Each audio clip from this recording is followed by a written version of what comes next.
Le bon endroit reconnaîtra toujours ta véritable valeur. Si l'on ne t'accorde pas d'importance, ne te mets pas en colère. Cela signifie simplement que tu n'es pas à ta place. Que vaut l'amitié si elle n'est présente ni au moment des malheurs ni au moment des bonheurs? Pourquoi est-ce dans ces moments extrêmes de la vie où l'on a le plus besoin d'eux que nos amis nous abandonnent? Que vaut l'amitié si elle n'est pas pour ces instants-là?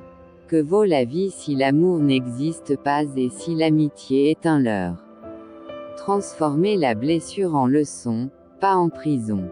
Chaque épreuve est une opportunité de croissance. Mais si nous laissons la douleur nous définir, elle devient une prison. En revanche, si nous la transformons en sagesse, elle devient un levier. Ne partons pas avec la colère dans nos bagages. Partons avec la leçon, la force, et le courage d'aller mieux et plus loin. Ce n'est pas le hasard d'une bataille qui décide qu'on est vainqueur ou battu, mais une obscure prédestination. Je vais essayer d'être un peu plus gentil si vous essayez d'être un peu plus intelligent. La pitié est la chose la moins partagée du monde, c'est dommage de la gaspiller. Ce n'est pas renoncer à sa force que d'être fragile, c'est lui donner une autre forme. Celle du cœur qui bat malgré les tempêtes, celle de l'âme qui continue d'aimer même quand elle vacille.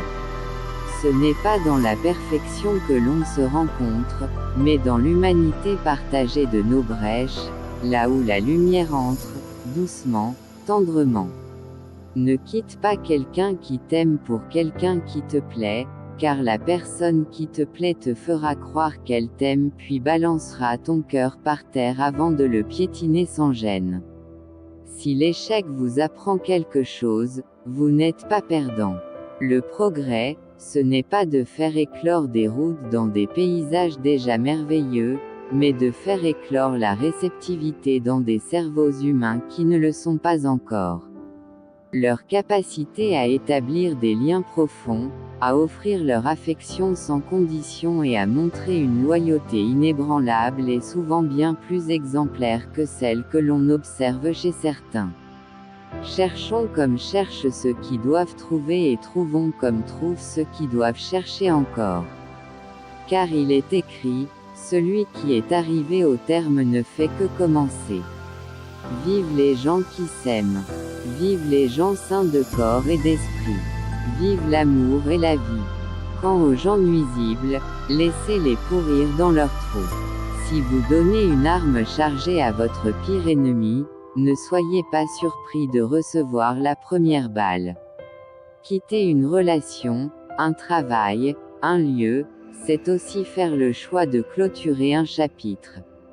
Pour que ce chapitre ne hante pas les suivants, une réconciliation intérieure est nécessaire. Cela ne demande pas toujours une explication ou une conversation avec autrui, parfois, il suffit d'un dialogue sincère avec soi-même. Les êtres heureux sont graves. Ils portent en eux attentivement leur cœur comme un verre plein, que le moindre mouvement peut faire déborder ou briser. Le chagrin éprouvé par le départ d'un être cher consiste à vous rendre plus mûr. Ne souhaitez pas le pire pour prétendre au meilleur. Vous n'avez pas besoin de la tempête pour apprécier le beau temps. Comment rendre l'avenir à un passé désordonné, retrouver de l'ordre dans le mélange des sentiments.